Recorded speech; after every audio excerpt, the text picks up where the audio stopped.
학창시절 보건실은 일종의 피난처였다. 수업은 듣기 싫은데 완전히 땡땡이 칠 자신은 없을 때 배나 머리가 아프다며 거짓말을 하고는 종종 가서 누워 있었다. 알면서도 속아주신 보건 선생님께 감사드린다. 물론 보건실이 꾀병을 위해서 존재하는 건 아니다. 축구하다 넘어져 무릎이 찢어졌을 때, 여름철 일사병으로 쓰러졌을 때 학생들이 가장 먼저 찾아가는 곳이 보건실이다. 그런데 생각해보니 내가 다녔던 초, 중, 고등학교의 보건실은 모두 본관 1층 중앙현관 근처에 있었다. 그게 당연한 건 줄 알았다. 그래서 보건실은 왜 꼭 1층에 있는지 알아봐 달라는 의뢰에 대한 취재를 하기 전 1층에 보건실을 둬야 한다는 규정이 있는 줄 알았다.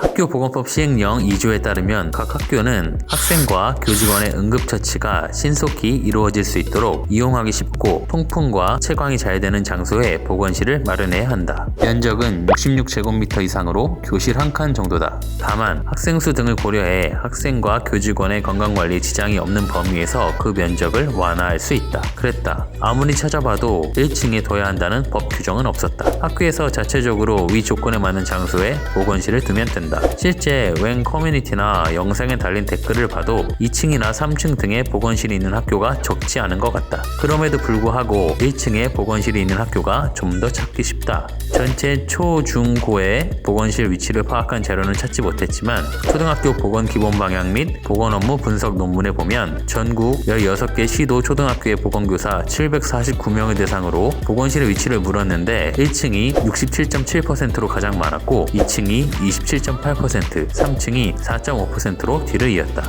왜 1층이 많을까? 온라인에 공개된 각 학교의 자료를 보면 추정할 수 있다. 충북 충주 오석초등학교의 보건실 운영 계획에는 학생들이 이용하기 편리하고 채광, 통풍이 좋은 곳으로 학교 건물 출입구 쪽이면서 남향이며 1층 중간에 보건실을 설치하는 걸로 나와 있다. 울산 월평중학교의 보건 소식지를 보면 이 학교의 보건실 역시 본관 1층에 있다. 눈에 띄는 건 학교 응급환자 절차 관리다. 학교 교육 과정 중 발생하는 모든 안전사고의 경우 보건실에서 응급조치를 하도록 돼 있으며 특히 위급하다고 판단될 경우 보건실에 머물다가 보호자와 교사가 119 구조대와 함께 병원으로 후송하도록 돼 있다. 상식적으로 생각할 때 접근성이 가장 높은 곳은 1층 중앙현관 근처다. 오르내릴 때 반드시 1층을 거쳐야 하며 무엇보다 심각한 부상의 경우 응급처치 후 병원으로 옮기기에 유리하지 않을까? 실제 병원 이송에 투입되는 119 구조대원들의 생각도 같을까? 중앙 119 구조본부에 전화해봤다. 보통 학교는 요새는 다 엘리베이터가 있는데 옛날에 엘리베이터가 없는 경우도 많고, 그리고 사실 저희가 벽끝을 이용하면 엘리베이터에 벽끝이 사람을 못 실어요. 잘 저희가 벽끝이 아무래도 사람 누워 있어야 되니까 엘리베이터 실지를 못하죠. 아마 세워야 되고 아니면 의자에 앉혀서 내려오긴 하는데, 그래 되면 직접 계단을 떼고 내려야 되니까 아무래도 보건소 1층에 있는 게 저희들 입장에서는 제일 좋은 거죠. 예, 이송하는 데는 아무래도 보통 응급실도 1층에 있는 거랑 마찬가지 아니겠어요? 정리하자면 1층에 보건실을 두는 게 의무는 아니지만